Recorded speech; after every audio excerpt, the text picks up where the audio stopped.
I'm a Gito, she know, he know. The streets know, get 'em by the kilo. Nino, if you need those, holler on the dealer. I'm a Gito, she know, he know. The streets know, get 'em by the kilo. Nino, if you need those, holler on the The next dealer. topic is top 5 lyricists. Top 5 lyricists of 2017. Charlamagne said Rhapsody, Saha, Kendrick, Sean, Crit, and he gave a mention of my son. Joe Budden gave a mention of Dave East. He didn't put him in the top 5, but he gave a mention of Dave East. He said Jay-Z, Saha, Rhapsody, Kendrick, and he kind of slashed 2 Chainz and Big Crit. He basically he went hard for Chainz. He said, I'm tired of Chainz not getting the respect that he's deserved as an actual lyricist. Motherfuckers be trying to act like this nigga can't rap. And I agree. I agree 100%. Chainz is a lyrical motherfucker. He might say it in that Atlanta slang that y'all niggas ain't used to and y'all can't decipher and shit, but Chainz be spitting. He admitted though, 2 Chainz said his favorite rapper was Cameron. You know, he said and like Cam's even another one. There's a lyrical motherfucker, but he be saying it in that old Harlem weird shit. But at the same time though, Chainz said on the verse, he like, yo, my favorite rapper drove a pink truck. Like, you know what I'm saying? Like, if you know anything about Cam, you know about the whole pink thing. Like, yo, like a lot of stuff go over niggas' heads though. Like, a lot of people didn't understand what he was, who he was talking about. You know what I'm saying? You talking to a Columbus nigga, so you know for a fact. I know that pink truck. Oh very yeah, well. you know Cam get it in Ohio. This nigga Cam shouted out the same nigga I was talking about. Gucci shouted on that Mr. Davis album. Cam shouted the same nigga on the program just now. Both of them niggas shouted that nigga out. So that's how you know niggas really is getting it. You know what I'm saying? They shouted the same, like he I ain't gonna say his name because he's still fighting, doing appeals and shit like that. But like the name got shouted out on 2 different albums of like 2 of the known drug rap niggas. You know what I'm saying? In the last like couple months. You know what I'm saying? But yeah, I fuck with Chainz as a lyricist. Yeah, I definitely fuck with Chainz. He would be on my list. Chainz would be on my list. I'm gonna put in this round I'll put Jay-Z on the best lyricists list too though, even though I didn't feel like he had the top 5 album of the year. So much other great music out here. I appreciate the lyrics and the music that he did put together, and it still was jamming. You know what I mean? Like, yo, that's a skill in itself. You know what I mean? Yeah, definitely. Especially like to have like that socially conscious type music, like that David Banner type shit. You know what I'm saying? And it still be good music. It's not easy to do. I gotta put Crit on there. Crit is so underrated. So underrated. And so underappreciated. Yeah, I gotta put Crit on there, man. I gotta put Crit on there. So that was 3. I gotta put 3. Kendrick in there. That's 4. Right. I gotta put Saha the Prince. That's it. That's 5. That's a good 5. That's a damn good 5. Listen, man, I'm not gonna argue with your 5 at all. I want you to Google and look up Saha. I mean, I don't know if you've seen like his Flex freestyle. Did you see his Sway freestyle? I didn't see his Sway freestyle. Look at that one, like, yo, the dude he's an animal, man. He's an animal, man. I'm telling you, like his. I'll definitely look it up because like the same way I gravitated toward Joyner and started like searching for more of his music. I'm gonna do the same thing with Saha because like he's definitely impressed me. You know what I'm saying? Saha dope. Go ahead. My 5 differs from yours a little bit, but I respect the fuck out your 5. That's a good 5. I'm not gonna argue with your 5. It's just different than mine. You know what I mean? You know how like you talk about your top 5 rappers and you be like, okay, they might not be my top 5 rappers, but I feel what you're saying. Like Nas might be in your top 5. He ain't in my top 5, but I understand why Nas is in your top. You know what I mean? I got you. So my top 5, I got number 1 is Rhapsody. And the reason I got her number one is just because she's really showing that she's not just a good female MC. She's a good MC. Like she's really like she got songs with Kendrick. And she's like, and when you listen to this shit, it's like, damn, who had the better verse? I don't know. Like it's close. Right. I got you, but yo, man, like that's what they said about Nicki though. I think she got. I don't think so. I don't think we've ever compared Nicki. We've never compared Nicki to top MCs. No, I'm sorry. Nicki. They used to say Nicki bars was like a hip hop niggas bars. Now I'm gonna say this. I'm not gonna say that. I think Nicki lost her way. Outside of Monster, I don't feel like she ever had a verse where it's like, damn, she killed the nigga. You know what I'm saying? I think she lost her way. Oh, Nicki had plenty verses where she killed niggas on. She had plenty verses, but I don't think she's ever had a verse lined up against a real lyrical motherfucker where you sitting there thinking like, damn, I think she killed such and such. Yeah, I You give see you what I'm that. saying? But I think back in her prime, she could rap. I think she got lost up into this hoopla. Oh, back when Safari was Yeah, writing right. for her. Yeah. Back when okay, cool, yeah. You think Safari really wrote for her? This nigga, I know Safari wrote for her. What you mean? Yeah. Some people, the rumor is Safari's writing for Cardi now. That's the Really? rumor.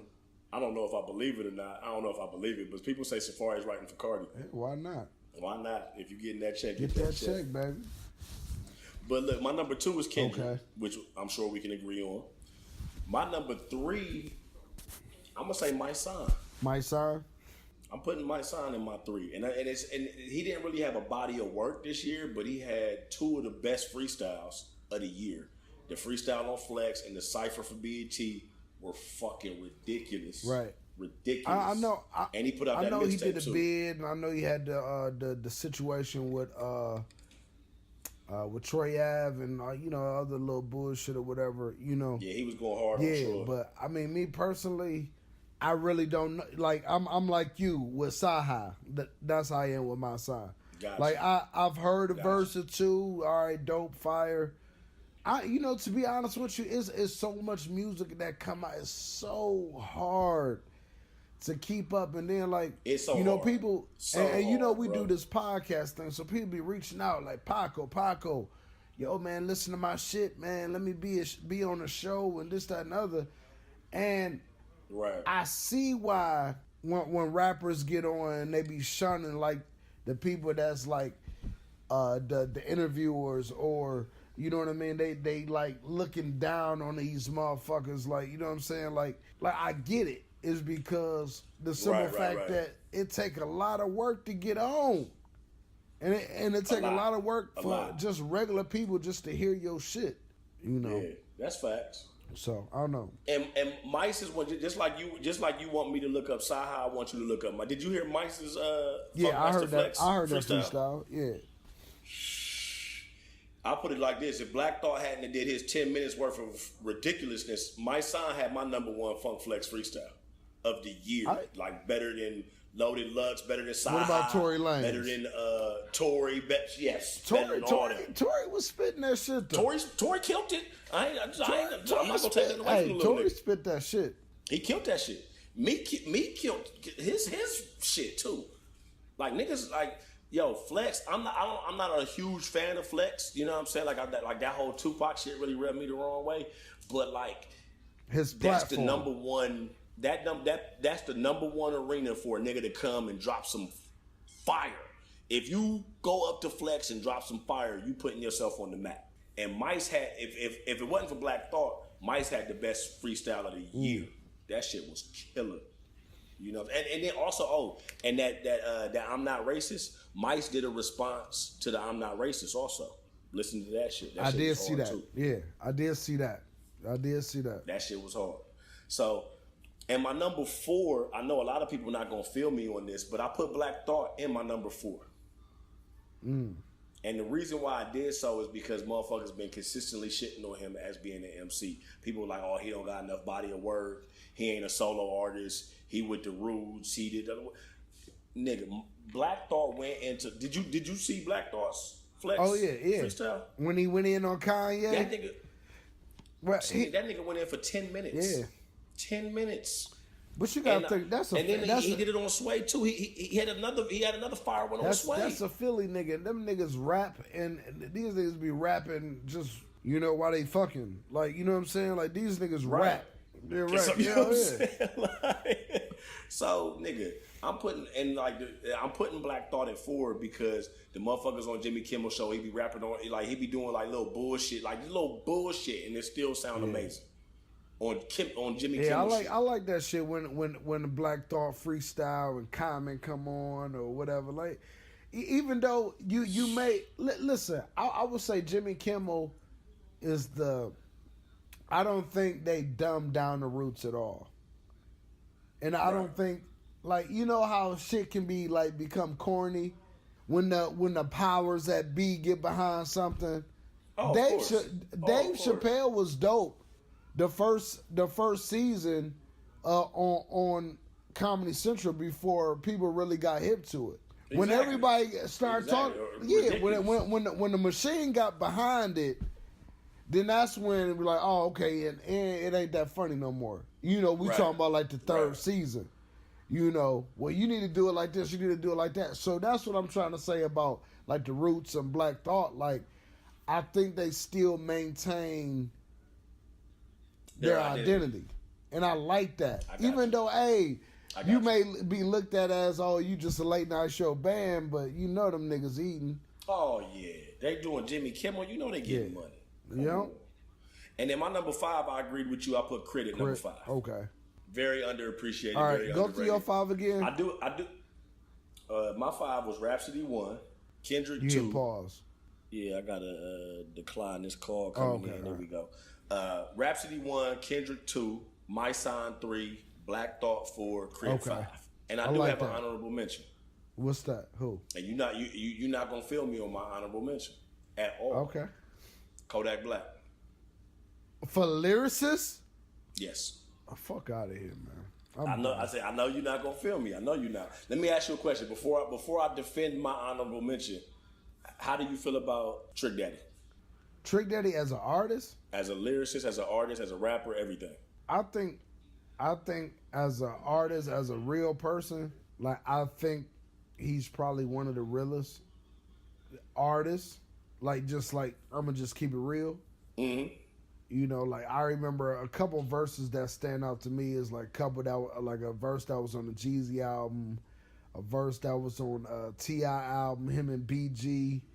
Oh, you know what I'm saying? Like, shit. Like, yeah, that like, verse you know he what did I'm on saying? Memphis Bleak shit, that round here. Oh, that round here. Know somebody about it. Nigga, that shit was hard. Yeah. Like, shit like that. Like, I fuck with him like that, but I ain't gonna put Kodak up there. I'm not, okay. Kodak reminds me a lot of Trick. He reminds me a lot of Lil Wayne. That's who Kodak. I wouldn't even say Wayne. I think Wayne is way more lyrical than both, to be honest with you. Listen, if the nigga Kodak can stay out of jail, I think so now. Did you hear the Jeezy story? Yeah. On the one track. Yeah. We talking about the same thing where Jeezy flew out and seen Kodak was like, yo, my nigga, this is what you need to do. Boozy did it too. Wait, I don't know if Boozy flew out to him, but Boozy then pulled him to the side. I feel like Kodak got a lot of OGs in his corner. He got Trick in his corner. He had Master P, that kind of fell out, but he got Jeezy in his corner. He got Boozy in his corner. I feel like, you know what I'm saying, he got enough. Fuck all that. Tax Stone had a lot of the real niggas in his corner too. He fucked that up. And we're going to talk about that too. That's coming up also. And guess what though? Like, yo, he really was about that life though. You can't take that from him. Yeah. Like, the shit that Tax talked on this show, he was really about that life. You can't take that from him. Now, Kodak. This is how I know a motherfucker is going to win, is be like, okay, if you take the advice of your OGs and you turn your life around and be like, yo, man, I'm just about to focus on my craft. And you appreciate the blessings that's in front of you. And you take advantage of that. You know what I mean? I understand. And this ain't about me, but even like with me, like not feeding the homeless, but you know me giving to the women's homeless shelter, that taught me something. It was saying, hey man, I broke down in tears. I ain't living up to my full potential. Yeah. You get what I'm saying? I'm fucking up. And that's how I feel about these artists though. It's just like, yo, man, like, yo, Taxstone, you got a platform, bro. Like, man, you got people vouching for you. You got people around you that want you to win. Kodak, same thing, like, nigga. And especially with Tax, he had people underneath him that needed him to not get locked up so that they could still be able to reach their full potential. Right. So I get it. But listen, I honestly, I got a lot of faith in Kodak. I ain't gonna front. And I think Kodak's gonna reach that Trick Daddy level. I really do. Well, where a motherfucker, like, off top don't look at him and think lyrical nigga, but he really be saying some lyrical shit though. Even though it be in his dumbass, weird ass project slang, mumble rap type shit. I never said he couldn't rap though. I'm giving him an honorable mention on lyrical shit. Kodak can rap. He can rap his ass off. But I just want to see what he gonna do with it. I feel you. I want to see what he gonna do with it, man. Because it's just like, we'll revisit this in a year. We'll revisit it, man. What about? I mean, you got so many people that's just, man. BG was the hardest, nigga. Oh man, like, BG nigga, is one of my favorites. BG is a good one to compare to Kodak in multiple aspects. It's like you said, like the rapping ability and the street shit. Right. One thing that as far as I know, Kodak is not an addict. BG had that addiction. You know what I'm saying? And that's what really fucked him over. You know what I mean? So, that's true. We'll see. And that's actually a good comparison as far as like lyrical ability, like down south, like hood niggas. You know what I'm saying? That's actually a good comparison. I like that. Yeah. You know just a lot of those niggas down south get looked over as far as lyrics though. Yeah, and niggas can really spit. Yeah, be talking that shit. I'm a Gito, she know, he know, the streets know, get 'em by the kilo, Nino, if you need those, holler on a D-Love. I'm a Gito, she know, he know, the streets know, get 'em by the kilo, Nino, if you need those, holler